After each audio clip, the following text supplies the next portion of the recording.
Hello, everyone. Welcome to the Packer Universe podcast, aka the Pup List. We are a Green Bay Packers fan podcast that brings you topical and relevant Packers news, along with our most humble, subjective opinions. This is episode 301. We're recording this on a Wednesday, January 15th, 2024. The Packers ended their season when they lost to the Philadelphia Eagles this past Sunday during Wildcard weekend, Wildcard Round. The 2025 season has officially started for the Pack and I guess us. I'm your host, Tay, and joining me on video, on the comms, is our one and only Ren. What up, Tay? How you doing on mid-January cold night? We got some cold weather, but some warmer weather coming back in until it gets super cold on Monday, Tay.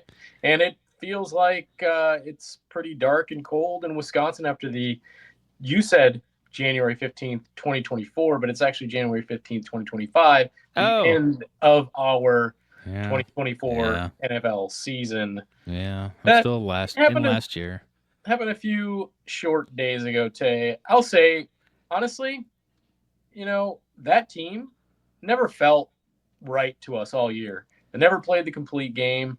They never gave us that idea that they were going to do anything once they got to the postseason. So for me, it was honestly probably the easiest postseason loss I've had to take in 15, 20 years. Honestly, I wasn't that upset about it. It's odd for me because usually it really sticks with me, but it was a lot of acceptance right away because you kind of saw the writing on the wall. This team was disjointed at times. The lack of play action with Jordan, didn't really get that all year. The clock management stuff with Matt and some of the untimely. Think about like this season. One of the things, like when Matt finally won a challenge, it was a big deal. Yeah. That was just a few short weeks ago. Yep. Because that never works out either. I talked about the god awful end arounds. They still did a few of those late in the season that still didn't work with Jay Reed.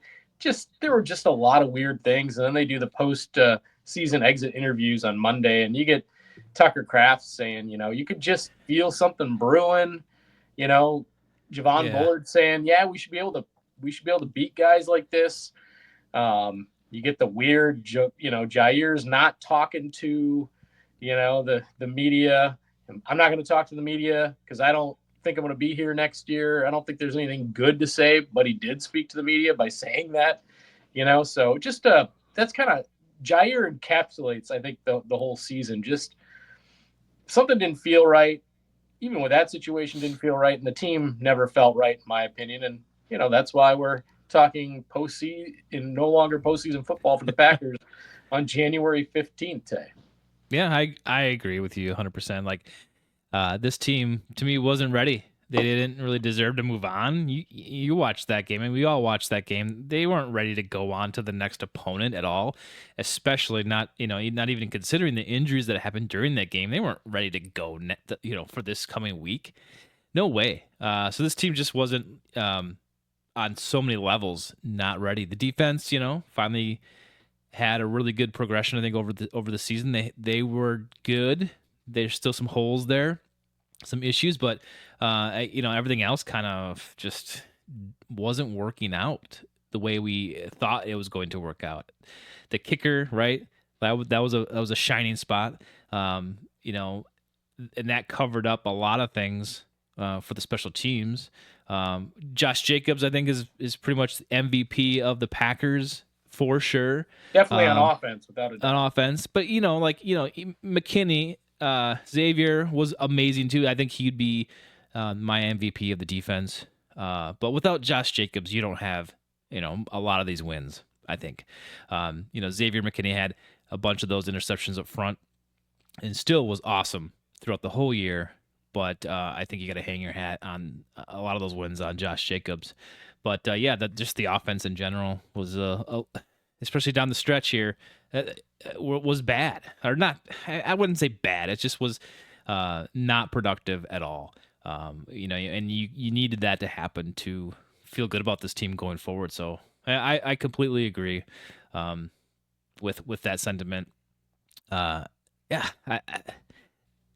I just want to, before we move any further, bring up the fact that we had Rob Domofsky on last week. So I wanted to give a shout out to Rob. Thank you for being on the show last week. He's been on a few times, gave some good insight, and we also just kind of like shot the breeze for a little bit towards the end of the episode. So if you want just some, I don't know, everyday guy banter, go check that out. Oh, and you could even like see what this signed pup list T-shirt and is all about and the story behind that. So yeah, go check it out.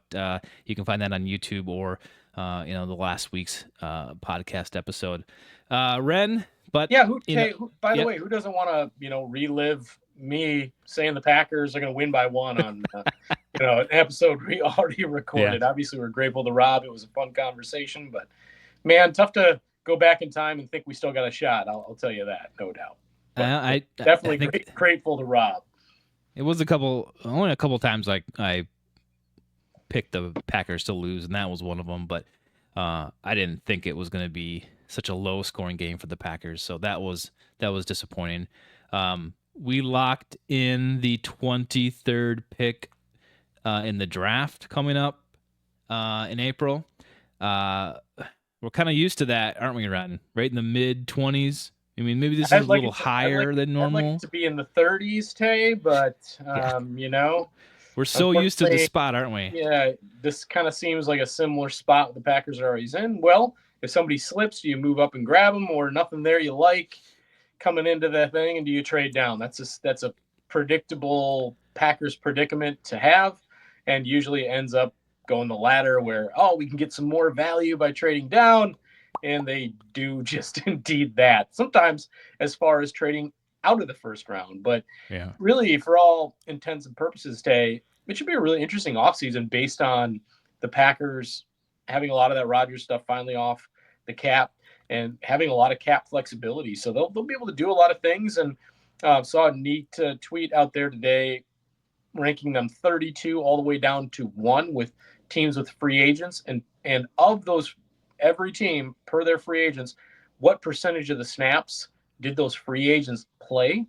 And Green Bay was at the bottom 32. And in this case, great to be 32 here because their pending free agents only played a total combined 14 point whatever percent of the total 2024 snaps. So nice. Not as much worry with these guys that are hitting the market here this year. And some of the other ones, when we walk through them later, a lot of the ones you'd worry about are exclusive rights free agents, which just means the Packers basically they just have to offer them a qualifying offer, and the players got to take it. If they don't make them an offer, obviously, then they're free to sign elsewhere. But that's that exclusive rights free agent. And again, the ones we go over when we just list the list before we get into maybe in future episodes, who do you want to see back of those guys we could talk about. But it's really not so bad. But the 2026 free agent class a year from now looms a lot larger. So will they in the offseason, Tay, want to maybe consider saving some of that money into the summer to maybe extend one or two of those guys before they get to free agency next year?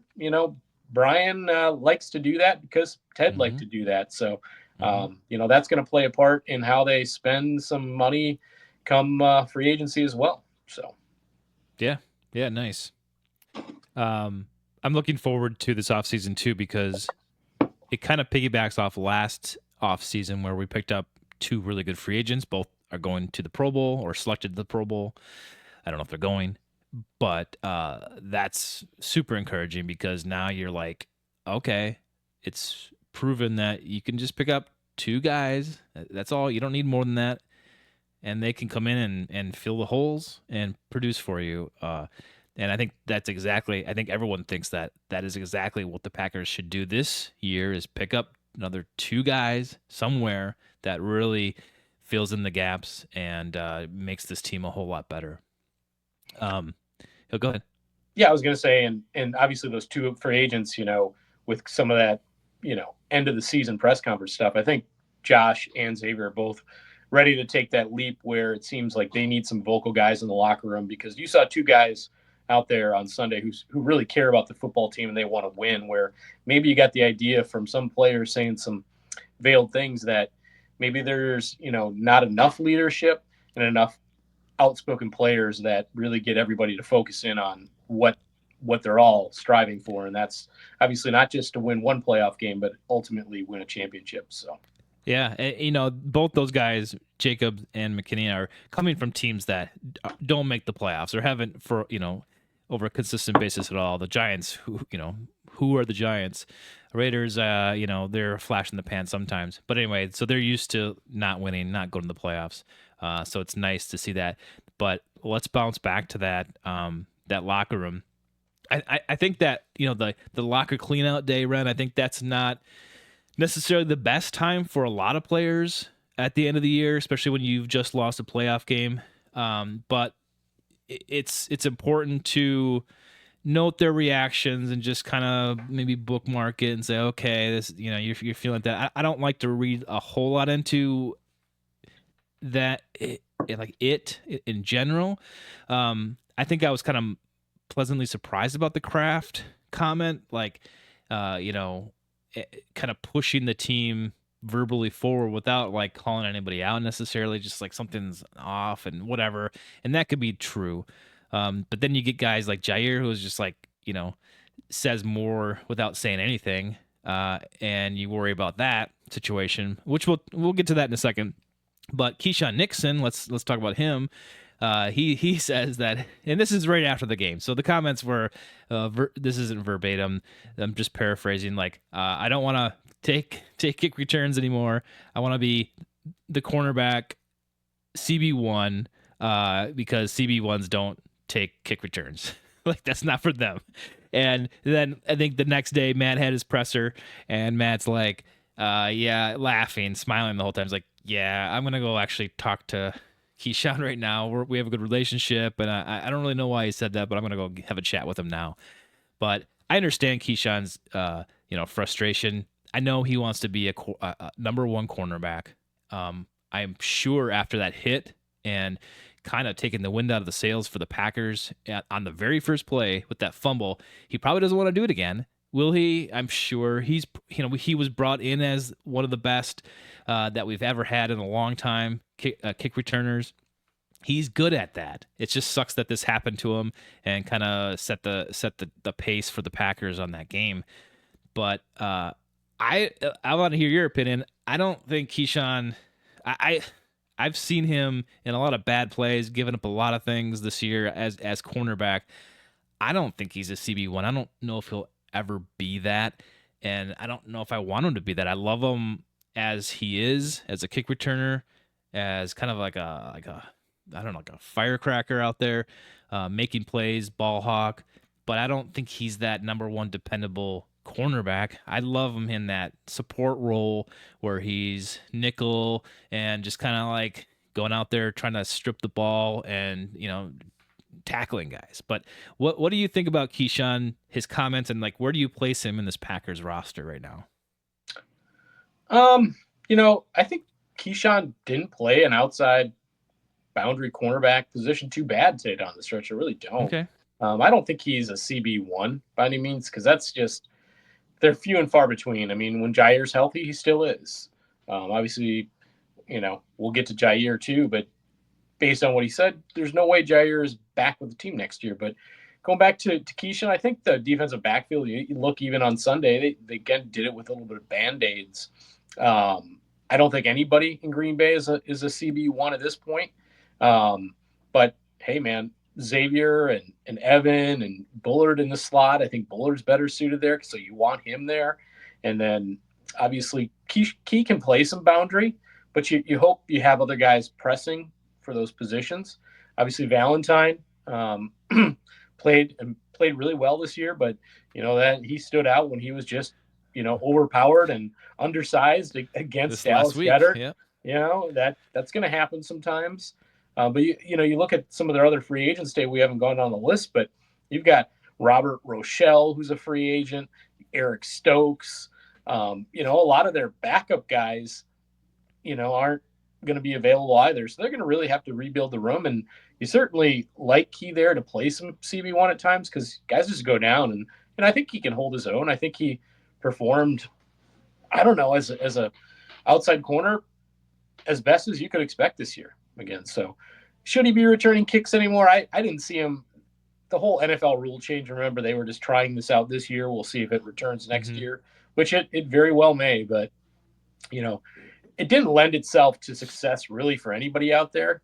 And maybe if you're Keyshawn, you're like, this is just not worth doing anymore based on, the potential for a big play to happen. And why take those extra hits when I can really focus in on where I want to be? So we'll see where that ends up getting them. But, I don't think that you can't not put another maybe rookie that you draft this year back there that might give you the same type of production. Would I put Jay Reed back there on special teams catching balls again next year?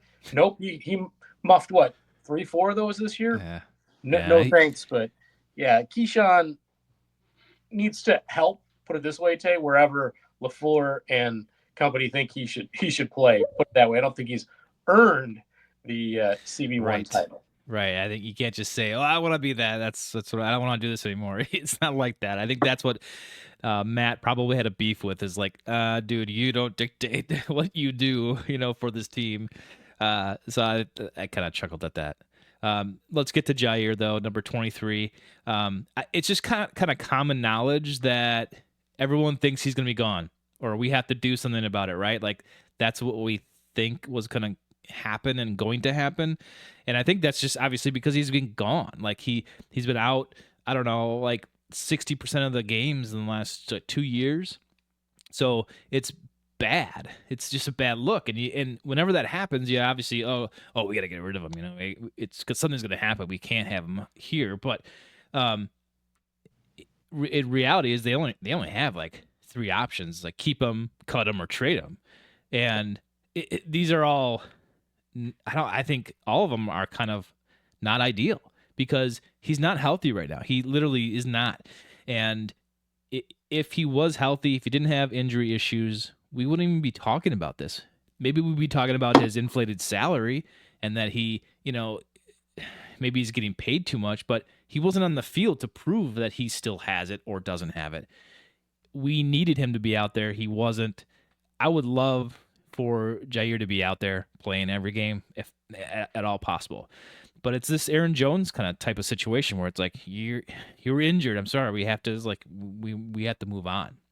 And I don't want to see that, but I think that's just what's going to happen. And there's no indication, I think, from the organization that this is going to happen. It's just something that Packer, universe, the fans, the beat writers just kind of like kind of figure out, deduce, or kind of guess at is the course of action here. So it's weird because he's feeling dejected or whatever after the game. He's not talking to people. So he kind of feels that too, and maybe that's the truth. Maybe he's having discussions with his agent or what about being traded or actively seeking that. But there is costs to all 3 of those decisions, and obviously, like, you can do nothing and just keep him, but you're paying this guy not to be on the field if he's injured all the time. So what is your feeling about this? Injury going forward? Like, do you keep a guy like this that's going to be injured? Or do you just want to cut them? I have some numbers if you want some details on the whole cutting thing, but like what's your take on this thing, Ren? I mean, if it was up to me, if he wasn't injured, if he didn't have injury problems, I would love to have him on the team. Do you feel the same? Yeah, if he didn't have injury problems, I don't think this has ever come up. I think it's caused a lot of just ill will. What he probably, I'm sure he sees what the fans talk about. It's probably not easy to take, and he feels frustrated with his inability to be on the field and play football, something I'm sure he wants to do. And it just become this underarching thing. Obviously, he was suspended for the 1 game last year, when he ran out to the center of the field in Carolina. I think both parties, the Packers and Jair, are best served to get a fresh start from each other. Just like, I'd love him there in a perfect world. Again, if you knew he was going to be healthy, and great cornerbacks like Jair don't grow on trees. And they're going to be basically building this whole room from the ground up, essentially, Tay. They're going to have just a couple guys, when they go into the draft that are Green Bay Packers, other than if they bring in one or trade for one, come free agency at that point in time, or, they make a draft day trade.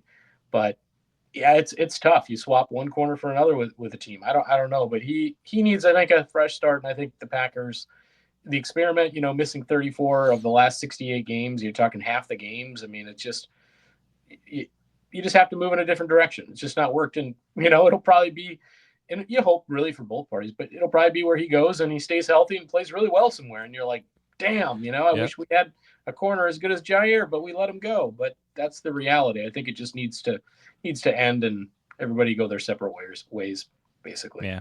And to me, it seems like his injury, like updates or information on those injuries won't happen soon enough for us to decide to keep him.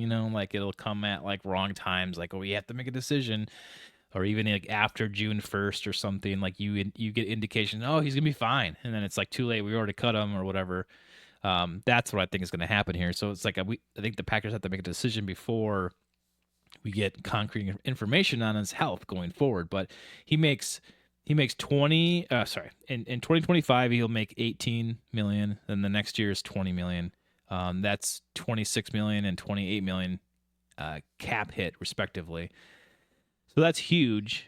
If you keep him, you could restructure. You could ask him to restructure. Would he? Probably not. He's not in a No. position to say, "Oh yeah, I'll take a pay cut. I'll restructure this for you guys." But so he's just looking. He's obviously he would rather be traded or cut if he doesn't want to be here and we don't want him. Um, but if you release him now, I think you're taking an 18 million dead money hit. But there are some savings for 2026 if you do that. But if you release after June 1st, you're only taking a $8 million hit in dead money, and then a $10 million hit in 2026. So it's definitely after June 1st is easier on the books. We're in a better position now with our cap situation than we were the last few years. So it's going to be interesting to see what Brian does here based on what he chooses, or him and Russ, right, get together and figure out what they want to take, what they want to eat, I guess. But yeah, I don't think anyone's thinking, yeah, Jair's going to be on this team next year unless they have a after season meeting and they all get on the same page and they want to do this and they restructure the contract and keep him around. But that just doesn't seem likely. This is how this thing goes. Players like this tend to leave and then they either get better or they just fade away. And hopefully, Jair has a great career somewhere else, hopefully in the AFC. But it's just kind of like one of those situations where like it doesn't seem like it's going to get better for at least like politically, right, between him and the Packers. It just seems weird. So I don't know. It kind of sucks that we're in that situation. The dude's got 2 years left on his contract. It just sucks that this happens. Right in the middle of it. Feels like a Bakhtiari kind of thing to me, but I don't know. So It's here's the thing though, he still has some potential trade ability too, because he is yeah, controllable for 2 years. And when you look at it, what he's owed now in comparison to, the high end cornerback market that's since gotten paid since he got paid, he'd be like a going somewhere like probably a 10 to 15 top paid cornerback. And some team might say, hey, that's worth a shot. So who knows? But I think the most likely thing to happen with Jair is the post June 1 cut, because the Packers do get extra money after June 1 for this year. And then that maybe gives them a little bit more of an influx to get one of those 2026 free agents that I'll list out a few names for that. They'll want to get out in front of a couple of those guys. I mean, why not? I'll just kind of list them now. The 2026, not this mm-hmm. year's day, but you're talking guys like Quay Walker, Wyatt, Christian Watson. The Christian Watson thing there being that if he doesn't play at all next year, his free agency actually resets and won't be for another following year. So that'll be interesting thing there. But Sean Ryan, Romeo Dobbs, Zach Tom, Dontavian Wicks, JJ Enagbare, Malik Heath, Rasheed Walker, who's played so well at the left tackle, Brenton Cox Jr. Junior.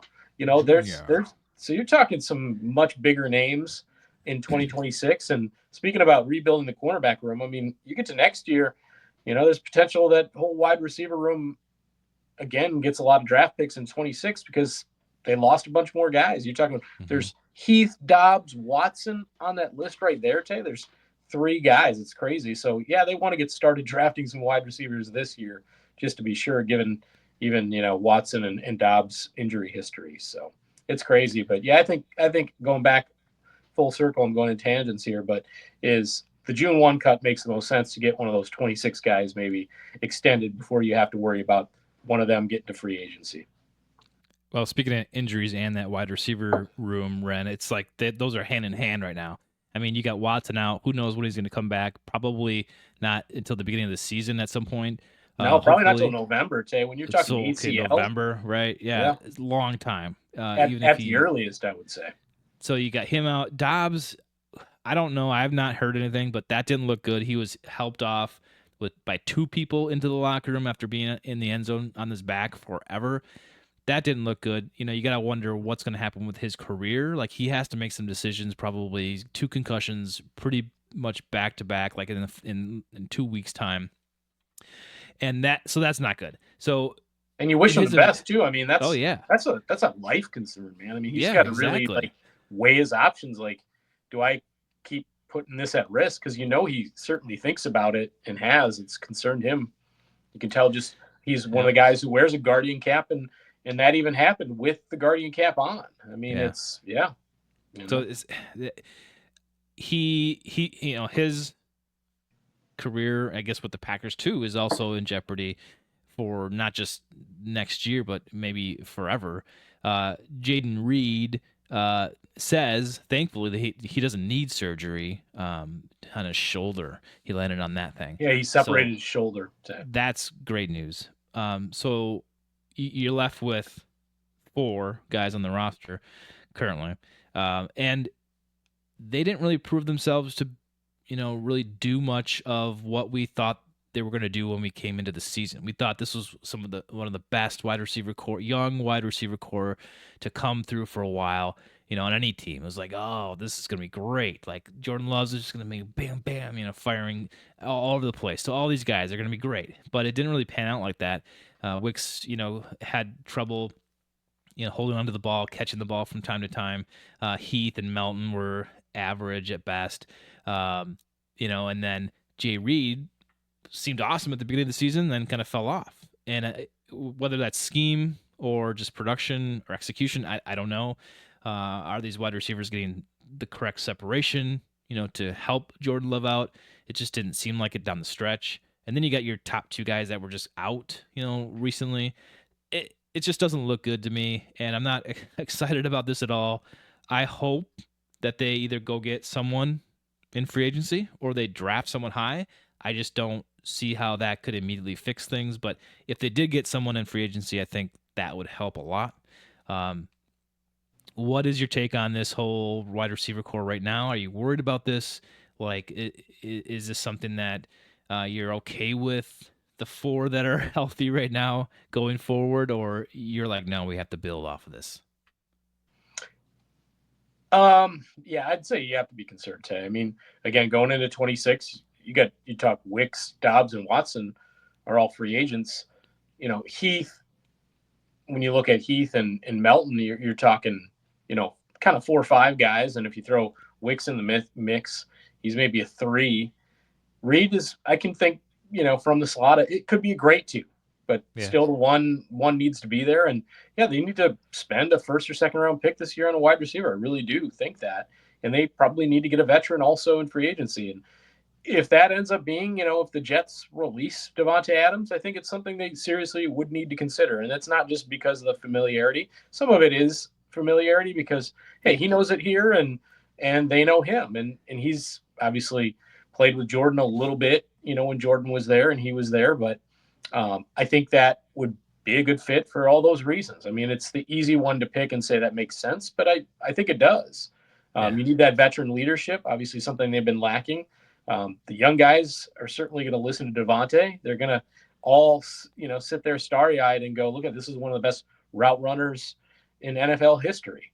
And they're going to have his ear. So, and he's going to definitely motivate them. So they need to address it, no doubt, in the draft and hopefully with one veteran free agent that can actually make a difference, not some guy that's, 2 years past, being worthwhile, which has been a known Packer thing when they bring in veteran wide receivers. We think of the Sammy Watkins of the world that are washed, or even when the tight end Jimmy Graham came, he was pretty washed, at Oh least at yeah. Green Bay. I mean, it's just well past their time. So, and a guy who actually make a difference in the passing game and provide some of that veteran leadership would be great. Hey, bring on Devontae Adams. If they cut him and he's available, bring him home. Who cares? Like, let's go. Like, even if he's half as what he was when he left, that's still something. Bring him on. I would love that. That would be so fun. I don't care. I know why he left. I understand it. I get it. And obviously he's talking about it now, like, oh, they need a wide receiver. I think they have some issues.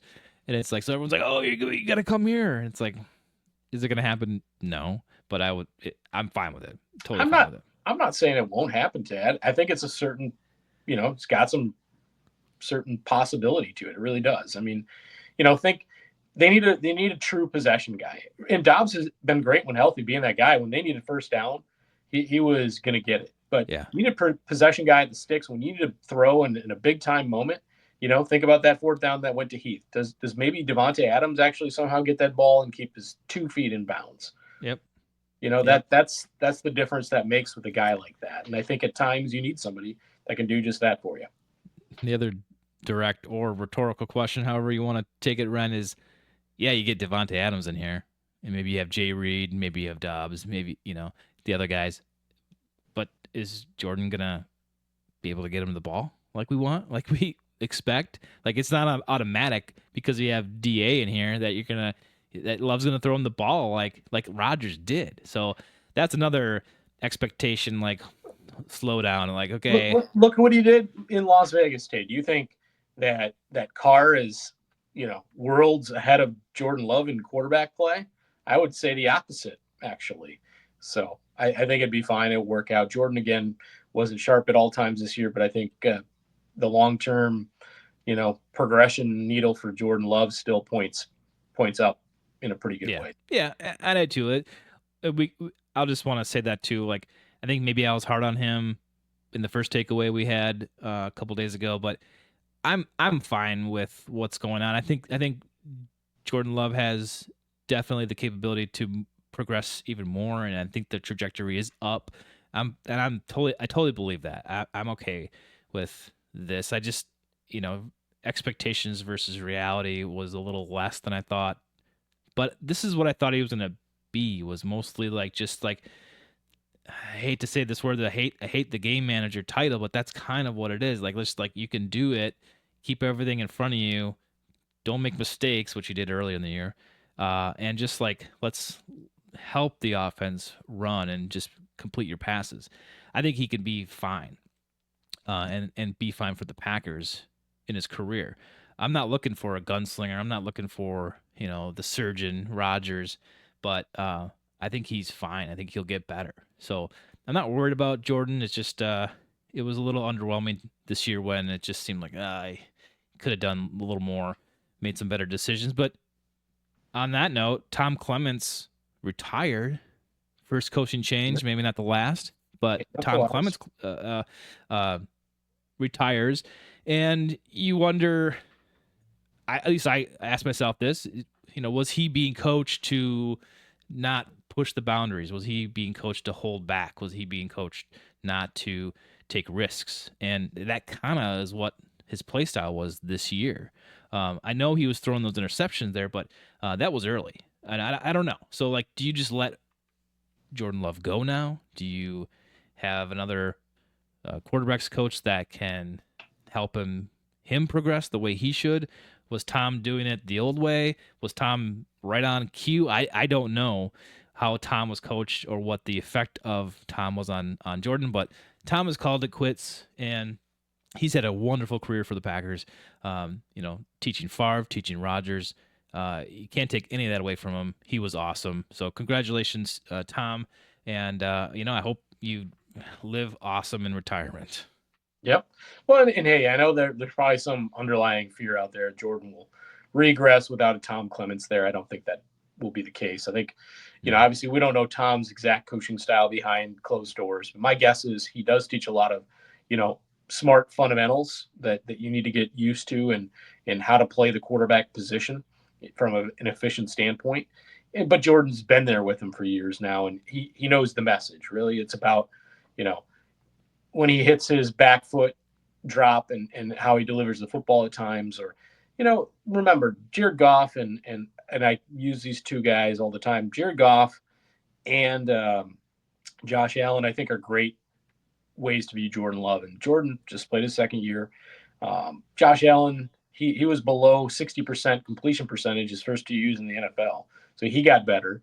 I think, like again, the Rams gave up on Jared Goff, and look how far he's come with the accuracy and making the right decisions, taking the check downs, consistently game to game.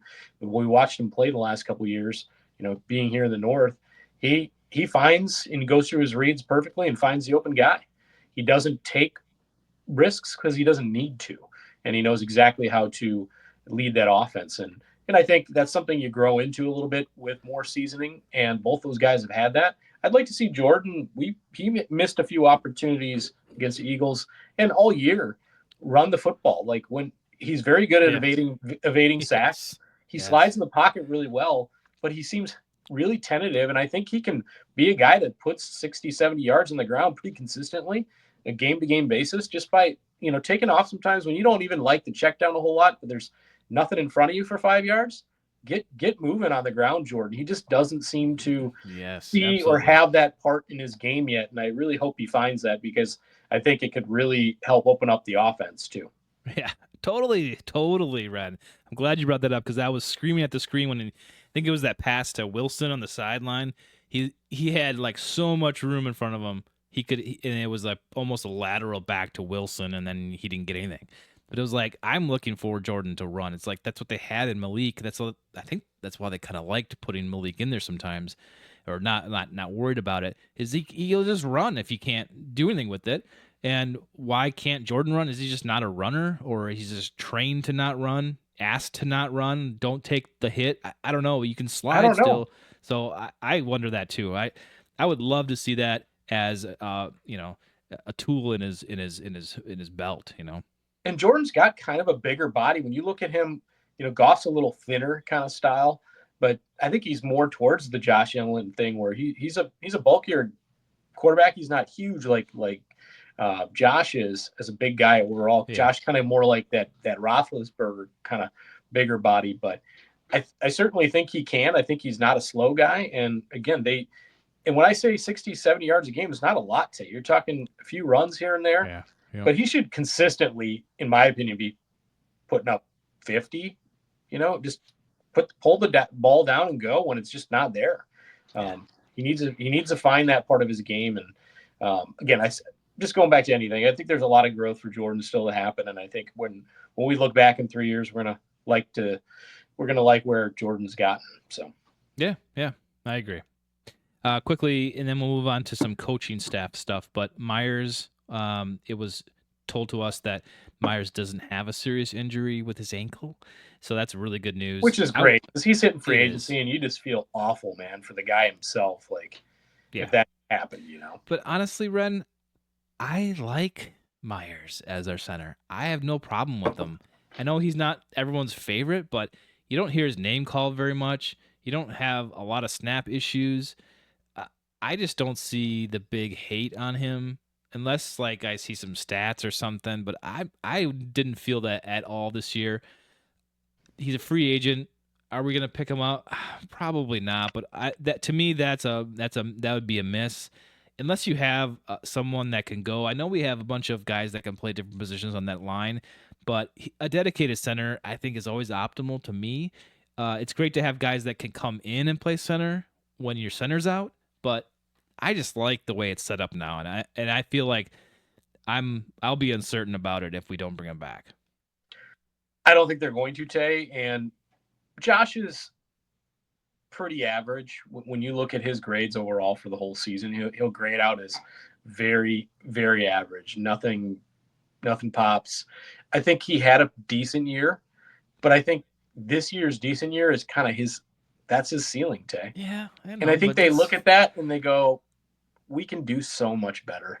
Okay. I think he's a good dude. And again, I think he had a solid year.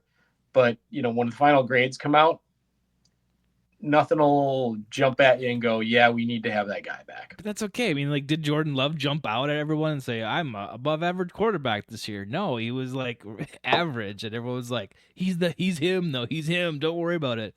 So it's like, why can't you do that with here's the Josh? thing. Jordan Love, though, he's been the starter 2 years. He's gone to the playoffs 2 years. Yeah. He's been able to lead his team to the playoffs 2 straight seasons in his first 2 years in the NFL. Tay. Well, Josh was there too. There are question marks, but again, there's something to be said for that. There really is. So we'll see. I want to move on to coaching staff. There's a couple things I want to bring up. We don't have to get super long-winded about it if we can help it. But Rich Bisaccia, I mean, special teams this year I think was bad. I guess we kind of alluded to before. McManus was pretty much the patch, or at least the diversion. Like, hey, look at me making all these kicks over here. Don't look at the other special teams. I think you've brought it up 100 times to me. I felt like this year, like, is Rich even on this coaching staff next year? He's like the highest paid special teams coach in the league. He's also the assistant head coach. And he's the assistant head coach, whatever that means, whatever he's doing there. The title. Nobody knows. You get some money. Yeah, but I think, that the special teams was terrible. So it's like, what do you do with that? And then I ask you this too. Keyshawn Nixon was his boy. Mm-hmm. If Keyshawn's mad and he wants out, is he kind of tied to Rich at all in this scenario? I don't think there should be anybody tied to anybody at this point. I mean, if Matt LaFleur feels it's like it's ready to, we're ready to move on from Rich, it's time to move on and try something different. I mean, Rich is the highest paid, or we know he was at one point in time over the last year or so, special teams coordinator in the NFL. And what are you getting for it?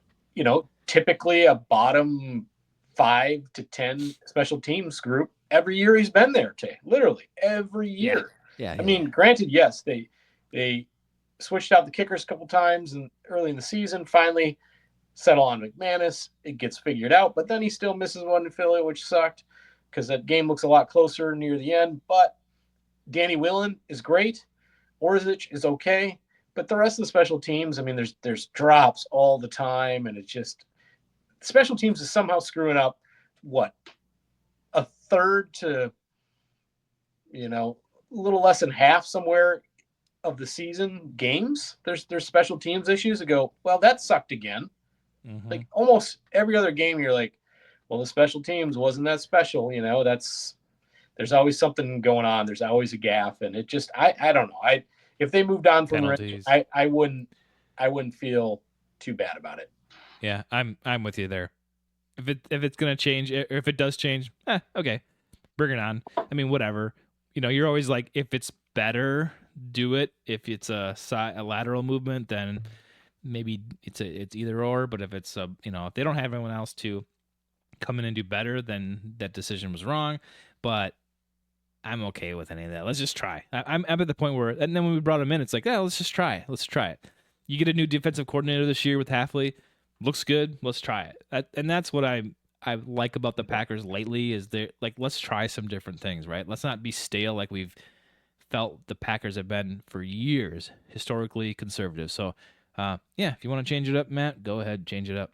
Did you see, speaking of bringing in a different defensive coordinator, that this afternoon Mr. Hafley got a request to interview for the head coaching position with the New York Jets? Just a few hours ago, they asked to interview him, and I guess he will.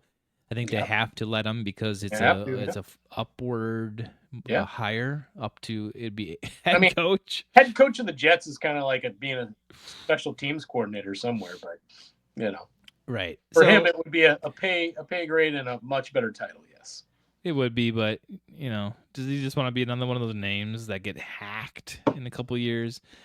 Added to the list of the Salas.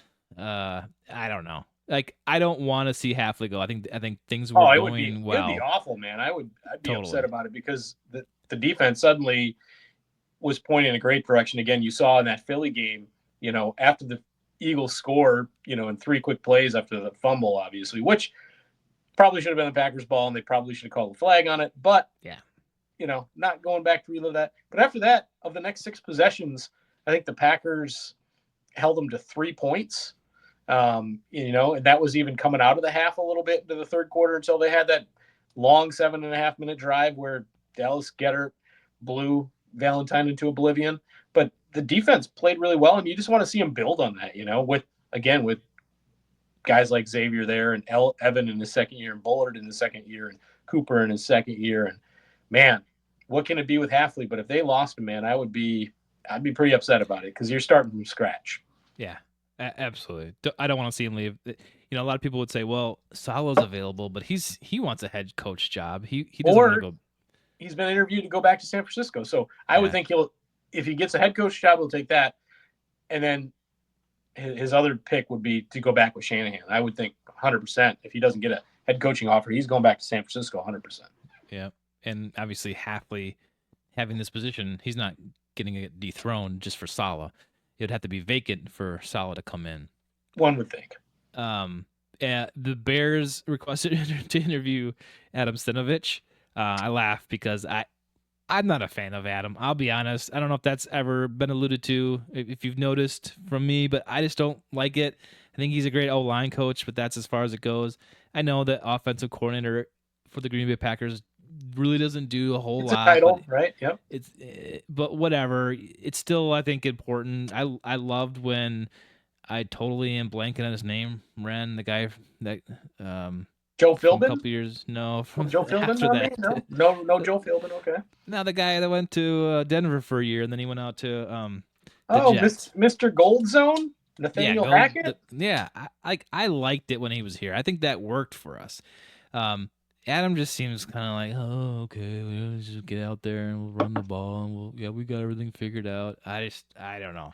I don't know that he calls any plays, Dad. He doesn't call, but he's the one that installs. And he has input, and he helps. And hey, having that mind in the room to develop O-linemen, we know they need it, and they're going to need to make some picks there this year after that Eagles game, as we saw. But he's not going to get the head coaching job, so he's going to be the offensive coordinator. I know. So it's like, I laugh because it's like, well, the Bears want our offensive coordinator. Yeah, have him. It's like, you guys. It was certainly a quizzical request, but hey, get some out there interviewing, get some feet wet. You never know. Again, Nathaniel Hackett got a job, and look how that turned out. So yeah, not so hot, but like the Halfley one worries me. It does. Yeah. The Stenavich one does not. The Bears have interviewed, I think, everybody available in every NFL circle for the head coaching position. They call you, Ren? No, but you never know. My phone could ring any minute. But I would guess, honestly, that Mike McCarthy will be the next head coach of the Chicago Bears. I know he was interviewed, or he got let go. He obviously, newsflash for anyone that didn't know, he got let go as the Dallas coach. I think that for a little while it was Jerry and Mike were like, yeah, we're gonna do this together still, right? Yeah, we're gonna do that. And then Jerry's like, nah, you're out.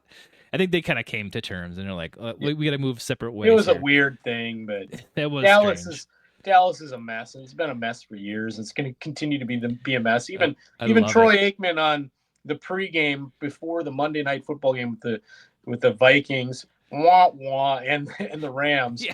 They were asking him about that job, and even Troy Aikman of all guys said, they're like, it's a pretty desirable job, and he's like, I don't know that it is. Yeah. That was Troy Aikman, who played there and had a Hall of Fame career as a Cowboys quarterback, winning multiple Super Bowls.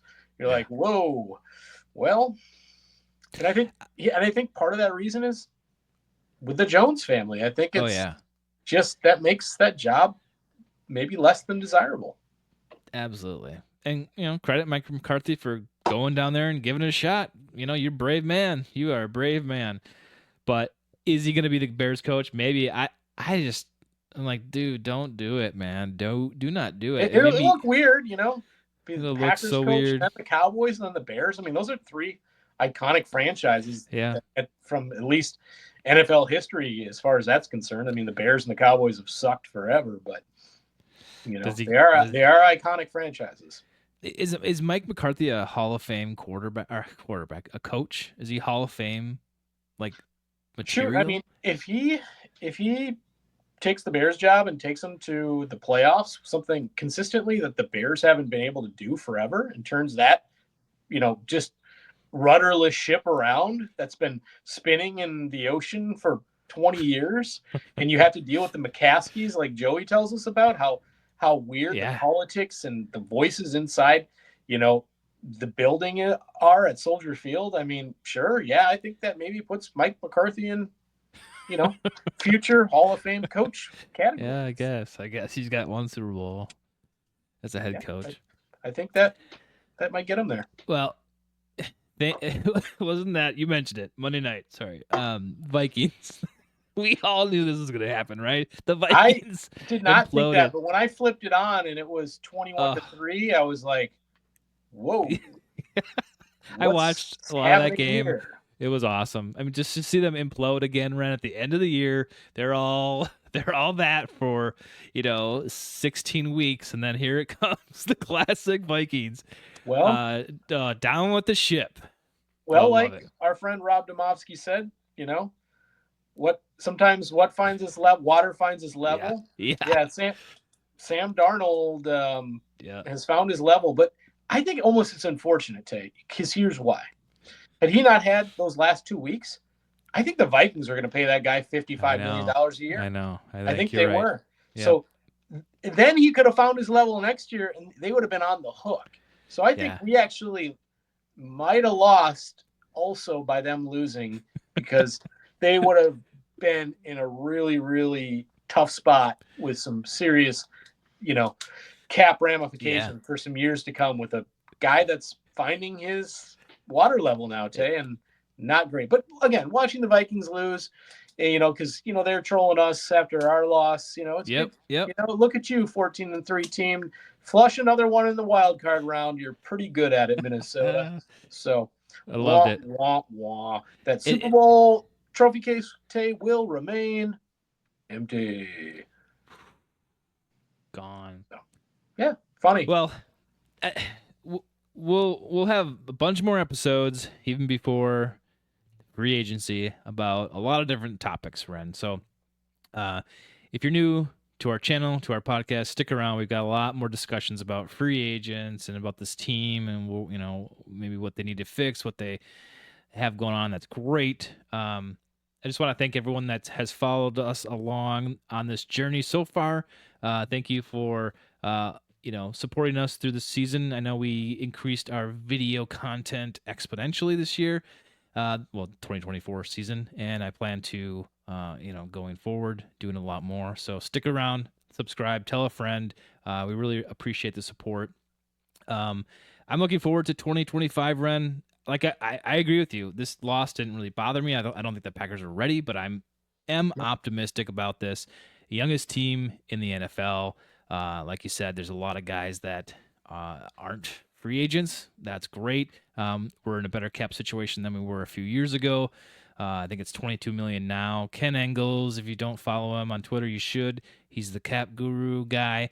He puts it around 25 million now. As current contracts going into next year. I'm sure that'll get a lot better as we kind of figure things out with free agency and adding guys and restructuring and all that jazz. But I'm stoked about this. Packers for life. Go Pack Go. I love it. I'm looking forward to this. Yeah, and he doesn't even know for sure what the cap, Right. accelerator is going to be here. So we're all going to find that out. So there's going to be some extra monies coming down the pipe, whatever that is. But Tay, one more thing before we let you go to episode 302, Tay, and that is this. We were talking earlier about, free agents and the amount of percentage of snaps for the Packers free agents being they were the 32nd team. Well, guess what? That purple team, Tay, that lost on Monday in a neutral site in Phoenix, they're actually number one with 56% of their snaps going to players that are free agents in 2025. And they traded away a bunch of picks last year, so they have a first-round pick, I think a fifth, and a fifth. And that's it. So, Tay, we're going to get to talk about, we didn't talk about my little 2025, 2026 Packers free agent I know. list. There's a lot to talk about. So, were you about to say something else? No, I was just saying there's a lot to talk about. We got a lot of episodes coming up, so everyone stick around. We have a YouTube channel, video. If you haven't checked that out, do so. Website, PackerUniverse.com. Send us an email. Let us know your questions, info@PackerUniverse.com. Otherwise, we're out there on the socials as well, so hit us up. Yeah, Tay, until episode 302, when Ren gets to read you his little 2025 penned free agent list on the pup list.